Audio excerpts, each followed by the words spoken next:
यानंतर एक ब्रेकिंग बातमी आहे। लोकसभा निवडणुकीसाठी काँग्रेस आणि राष्ट्रवादीची आघाडी जवळपास निश्चित झाली अशी घोषणा प्रफुल्ल पटेल यांनी केलेली आहे। राष्ट्रवादीच्या मुंबईतल्या बैठकीनंतर ते पत्रकारांशी बोलत होते। आज संध्याकाळी 5 वाजता काँग्रेस आणि राष्ट्रवादीची संयुक्त बैठक होणार आहे। त्यामध्ये आघाडीवर शिक्कामोर्तब होईल असा अंदाज आहे। दरम्यान माढ्यातून उभं राहायचं की नाही याबाबत पवारांनी निर्णय घेतलेला नाही असं स्पष्टीकरण सुद्धा जयंत पाटील आणि अजित पवारांनी दिलेलं आहे।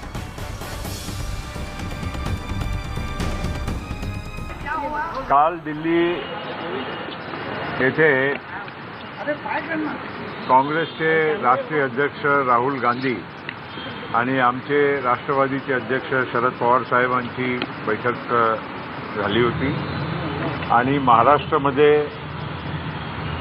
काँग्रेस आणि राष्ट्रवादीच्या युतीच्या संदर्भात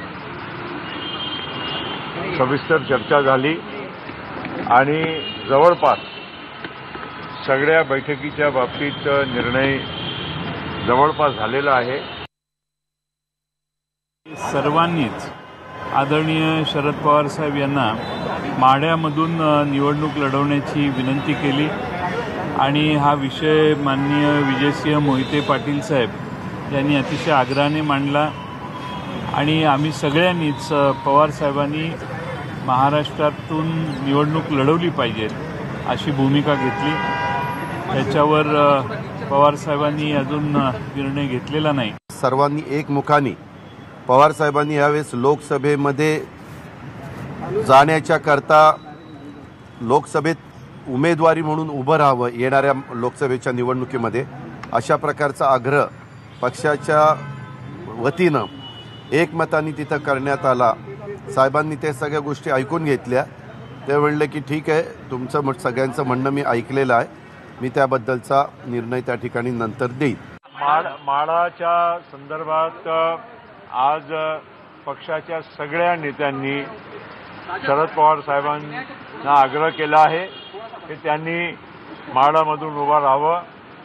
अधिकृत घोषणा होणार आहे काही दिवसांना। अभी थोड़ा इंतजार करिए, अभी ये ट्रेलर है, पिक्चर अभी बाकी है। तो अभी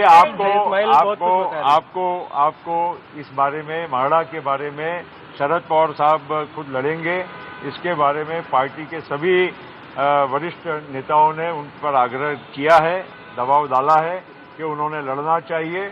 और मुझे विश्वास है कि हमारी सबकी विनती को, हमारी आग्रह को शरद पवार जी मानेंगे, लेकिन अभी अधिकृत घोषणा होना बाकी है, इसलिए थोड़ा इंतजार करें। आता काँग्रेसच्या बरोबर त्याबद्दलची चर्चा करायचं ठरवलेलं आहे। आमच्या राष्ट्रवादी काँग्रेस पक्षाचं साधारण मत की राज ठाकरेंच्या बरोबर पुढे देखील चर्चा करून काही मार्ग निघत असेल तर त्या ठिकाणी काढण्याच्या करता सकारात्मक भूमिका सगळ्यांनी घेतलेली आहे। त्याबद्दल आता पुढची चर्चा मी त्यांची वेळ घेऊन त्या ठिकाणी करीलच।